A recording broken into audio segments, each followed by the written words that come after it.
নমস্কাৰ APSC CCE APSCৰ আণ্ডাৰত যিবোৰ ডিপাৰ্টমেণ্ট এক্সাম হয় ADRE 3.0 AEJE PNRD GTPGT TET Assam police সকলোবোৰ এক্সামৰ বিষয়ে মই ক'বলৈ গৈ আছোঁ যে এক্সপেক্টেড ডেট বা নটিফিকেশ্যন কেতিয়া আহিব পাৰে লগতে যিবোৰ এক্সাম আপোনালোকে দিলে ৰিজাল্ট পেণ্ডিং হৈ আছে সেই ৰিজাল্টসমূহ কেতিয়া দিব তাৰ বিষয়ে মই ক'বলৈ গৈ আছোঁ প্ৰথম কথা আপোনালোকে মন কৰিব যে এনেকুৱা বিষয়ৰ ওপৰত মই খুব কমেই ভিডিঅ' বনাওঁ কাৰণ KS GS আসামত আপোনালোকে মেইনলি GS কণ্টেণ্টবোৰ পায় এক্সাম ৰিলেটেড যিমানবোৰ ভাল ভাল টপিক আছে সকলোবোৰ পাব আৰু সেইবোৰ যদি ভালদৰে পঢ়ি যায় যিকোনো এক্সামত আপোনালোকৰ কামত আহিব আৰু আপোনালোকৰ ৰিকুৱেষ্টত মই আজি এই ছেশ্যনটো দিবলৈ মানে বাধ্য হৈছোঁ বুলিয়ে ক'ব লাগিব যদি আপোনালোকে মোৰ চেনেলত যায় তেনেহ'লে এনেকুৱা খুব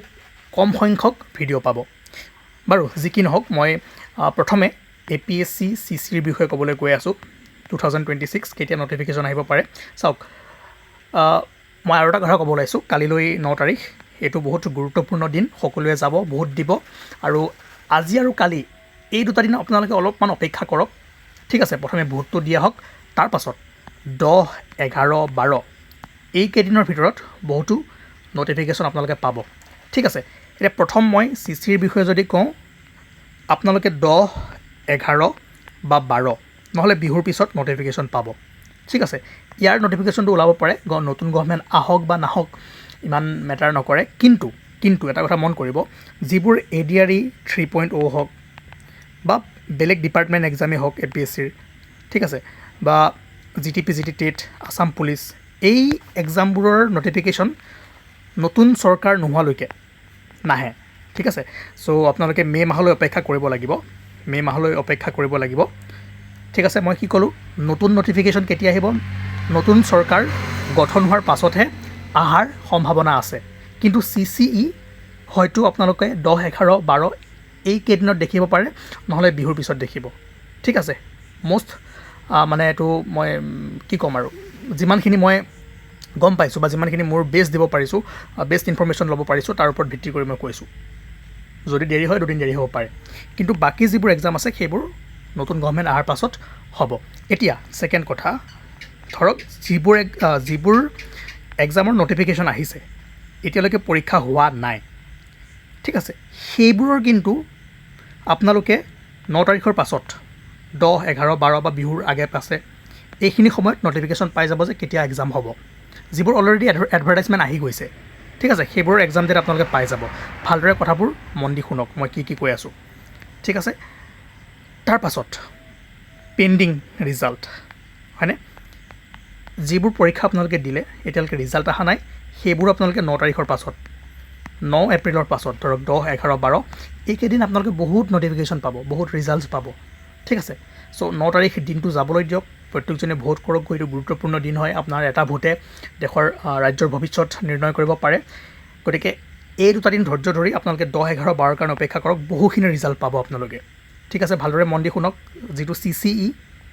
APSC CCE সেইটো আপোনালোকে পাব পাৰে নতুন চৰকাৰ গঠন হওক বা নহওক নটিফিকেশ্যন দি দিব পাৰে কিন্তু বাকী যিবোৰ এক্সাম আছে তাৰ নতুন নটিফিকেশ্যন নতুন চৰকাৰ গঠন নোহোৱা পৰ্যন্ত নাহে গতিকে মে' জুন জুলাই পাব পাৰে সেইকাৰণে আপোনালোকে প্ৰিপাৰেশ্যন কৰি থাকক আৰু অপেক্ষা কৰি থাকক কিন্তু যিবোৰ পৰীক্ষাৰ এডভাৰটাইজমেণ্ট আহি গৈছে কিন্তু এক্সাম কেতিয়া হ'ব তাৰ বিষয়ে একো ঘোষণা কৰা নাই তাৰ নটিফিকেশ্যনো কিন্তু আপোনালোকে 9 তাৰিখৰ পিছতে পাব নতুন চৰকাৰ হওক বা নহওক মেটাৰ নকৰে কাৰণ আগৰ চৰকাৰ থাকোঁতেই যিহেতু সেইবোৰ এডভাৰটাইজমেণ্ট আহিছে গতিকে এতিয়া এক্সাম পাতাৰ ডেট ঘোষণা কৰিব পাৰে ঠিক আছে ইলেকশ্যন ৰিজাল্টটো 4 মে'ত দিব ন 4 মে'লৈ বহুত দিন আছে ৰিজাল্টটো মেটাৰ নকৰে ইমান ৰিজাল্ট মেটাৰ কেতিয়া কৰিব যদি নতুন কিবা চাকৰি ওলায় তেনেহ'লে নতুন চৰকাৰ নিশ্চয় আহিব লাগিব তেতিয়াহে দিব পাৰিব তাৰ কাৰণে কোন চৰকাৰ আহে কি আহে সেইবোৰ আমি গম পাম বাৰু তাৰ আগতে আপোনালোকে ভোট কৰিব লাগিব তেতিয়াহে নতুন চৰকাৰ আহিব চ' আপোনালোকে নিজৰ চৰকাৰখন বাচিব পাৰে আপোনাৰ হাতত সময় আছে সুবিধা আছে হয়নে নহয় কিন্তু যিবোৰ অলৰেডি নটিফিকেশ্যন আহি গ'ল তাৰ আপোনালোকে সকলোবোৰ পাই যাব পেণ্ডিং ৰিজাল্টবোৰ পাই যাব ঠিক আছে চ' মই APSC CCৰ বিষয়ে ক'লোঁ যে 9, 10 বা 11 ভিতৰত নটিফিকেশ্যন পাই যাব আৰু APSC যিবোৰ আদাৰ ডিপাৰ্টমেণ্টছ এক্সাম আছে সেইবোৰৰ নটিফিকেশ্যন আপোনালোকে নতুন যিবোৰ আহিব লগা আছে চৰকাৰ গঠন হোৱাৰ পাছতহে পাব আৰু যিবোৰ নটিফিকেশ্যন অলৰেডি আহি গৈছে ঠিক আছে, যিবোৰৰ নটিফিকেশ্যন আহি গৈছে সেইবোৰৰ এক্সাম কেতিয়া হ'ব, মানে এডভাৰটাইজমেণ্ট যিবোৰ আহি গৈছে তাৰ এক্সাম কেতিয়া হ'ব সেইটো আপোনালোকে 9 তাৰিখৰ পাছত গম পাব। ঠিক আছে, বুজি পালে? তাৰপাছত ADRE 3.0 যদি কওঁ, ADRE 3.0 এইটো আপোনালোকে 4 মে'ৰ পিছত ভাবক। তাৰপিছত ৰিজাল্ট আহিব 10 তাৰিখ মানে চৰকাৰ গঠন হ'ব। চৰকাৰ গঠন হোৱাৰ 1 মাহৰ ভিতৰত আপোনালোকে গম পাই যাব ADRE 3.0 GTP টেট, তাৰ কাৰণে আপোনালোকে অপেক্ষা কৰিব লাগিব। মই কোনখিনি কথা ক'লোঁ আপোনালোকে নিশ্চয় বুজি পাইছে। কিন্তু প্ৰথম কথা, এই দুদিন ধৈৰ্য ধৰক, 11, 12, 13ত নটিফিকেশ্যন পাব। লগতে পঢ়ি থাকক, নিজৰ কাম কৰি থাকক, অলপমান ফুৰিবলৈ যাওক, আৰু এটাই জীৱন, মানে প্ৰিপেৰেশ্যনৰ নামতে ৱেষ্ট কৰি নিদিব।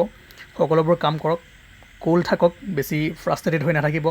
আপোনালোকৰ মনৰ অৱস্থা মই বুজিব পাৰিছোঁ আপোনালোকৰ মেছেজৰ পৰা। কিন্তু এতিয়া যিহেতু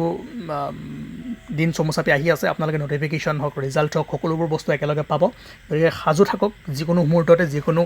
জাতকা পাই যাব পাৰে। পঢ়ি থাকক, KSGS আছামে যিবোৰ কণ্টেণ্ট দিছে সেইবোৰ ভালদৰে পঢ়ক। যিসকলে PDF পাৰ্চেছ কৰিছে এইকেইদিন মই দিব পৰা নাই, অলপমান ধৈৰ্য ধৰক, আজি আৰু কালিৰ দিনটো যাবলৈ দিয়ক, তাৰ পাছত আমি যিমান পাৰোঁ দিবলৈ ট্ৰাই কৰিম। গতিকে শেষত মই আকৌ কওঁ, সাজু থাকক, জাতকা পাব, ঘপককৈ কিবা নহয় কিবা নটিফিকেশ্যন আহি যাব। আৰু যিবোৰ আপোনালোকে এক্সাম দি থৈছে তাৰো ৰিজাল্ট আহিব। যিবোৰ এক্সামৰ এডভাৰটাইজমেণ্ট অলৰেডি আহি গৈছে তাৰো এক্সাম ডেট আহি যাব। ৰিজাল্ট দিয়কে বা নিদিয়ক ইলেকশ্যনৰ, কিন্তু নতুনকৈ যিবোৰ আহিব লগা আছে সেইবোৰ নতুন চৰকাৰ গঠন হ'ব লাগিব। বুজি পালে? আৰু সকলোৱে ভোট কৰকগৈ, এইটো ইম্পৰ্টেণ্ট ডেট হয়। এটা ভোট বহুত গুৰুত্বপূৰ্ণ, আমাৰ এইটো অধিকাৰ হয়, আমাৰ এইটো কৰ্তব্য হয়, দায়িত্ব হয়, ডিউটি হয়। চ' ভালদৰে ভোট দিয়ক, লগতে প্ৰিপেৰেশ্যন কৰক, নিজৰ কামো কৰি যাওক, ঘূৰা ফুৰা কৰক, লাইফটো এনজয় কৰক। All the best, thank U.